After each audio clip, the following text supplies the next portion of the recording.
ლიზა წერეთელი თეატრალური უნივერსიტეტის ერთ-ერთი სტუდენტია, რომელმაც პარასკევს დილით ელექტრონულ ფოსტაზე მიიღო შეტყობინება, რომ სტუდენტის სტატუსს აღარ შეუწყვეტდნენ. თუმცა მეგობრებთან ერთად ბრძოლას მაინც აგრძელებს სხვა სტუდენტებისთვის. არ გვინდა რომ მათაც ეს პრობლემები შეხვდეთ. არ გვინდა რომ მათაც მოუწიოთ ეს ბრძოლა თავისი სტატუსისთვის, სიტყვის გაჟღერებისთვის, თავისუფლებისთვის. უნივერსიტეტი უნდა იყოს ის სივრცე, რომელშიც შეგვეძლება რომ ვიყოთ თავისუფალი, გამოვხატოთ ყველაფერი თავისუფლად.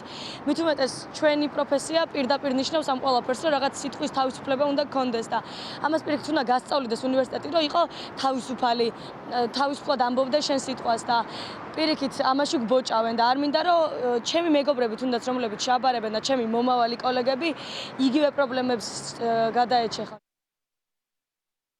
ლიზას გარდა კიდევ 9 სტუდენტს აცნობეს, რომ გაუქმდა 10 მარტს ეთიკის კომისიის მიერ მიღებული გადაწყვეტილება მათთვის სტატუსის შეწყვეტის შესახებ. თუმცა სანამ სტუდენტებს ადმინისტრაცია დაუკავშირდებოდა, ეს ამბავი კულტურის მინისტრის მოადგილისგან შეიტყვეს. პირველი ვინც ამის შესახებ ინფორმაცია გავრცელა, იყო არა უნივერსიტეტი, არამედ კულტურის მინისტრის მოადგილე, ხო? ესეც ძალიან პირდაპირ მიანიშნებს იმაზე, რომ უნივერსიტეტების ავტონომიის იდეას და ღირებულებას საფრთხე ემუქრება. ლექტორებსა და სტუდენტებს სურთ, რომ უნივერსიტეტის დამოუკიდებლობა საქართველოში ეჭვქვეშ აღარ დადგეს. ასევე სურთ, რომ სტუდენტებს თავისუფალი აზრის გამოხატვის არ ეშინოდათ.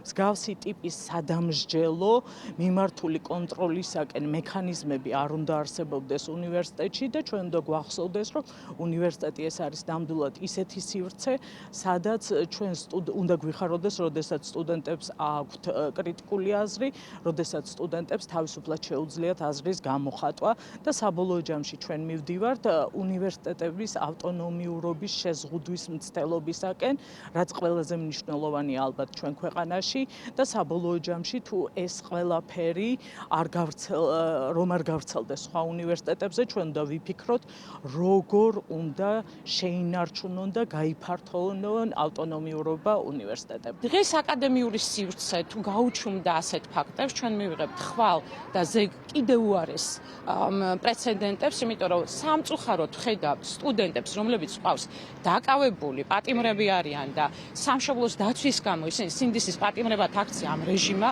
ხედავთ სტუდენტებს, რომელთა სტატუსაც ითამაშებიან რექტორები, ხედავთ ლექტორებს, რომლებსაც ათავისუფლებენ და არც უხსნიან, რისთვის არიან გათავისუფლებული. არასამთავრობო ორგანიზაციებში იმ გადაცდომებზე საუბრობენ, რომელსაც მთელი ამ პროცესის განმავლობაში ჰქონდა ადგილი.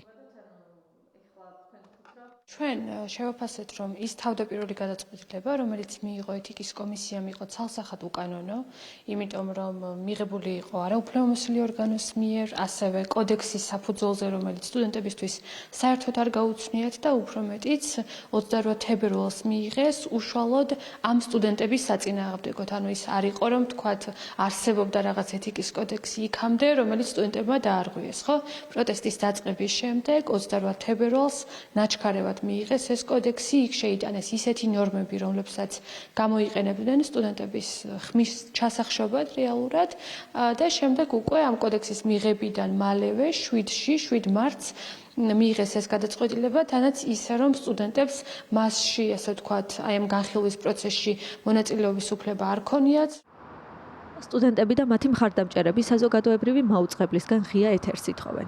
სურთ, რომ საზოგადოებამ ამ ეთერიდან მათი ხმაც გაიგოს.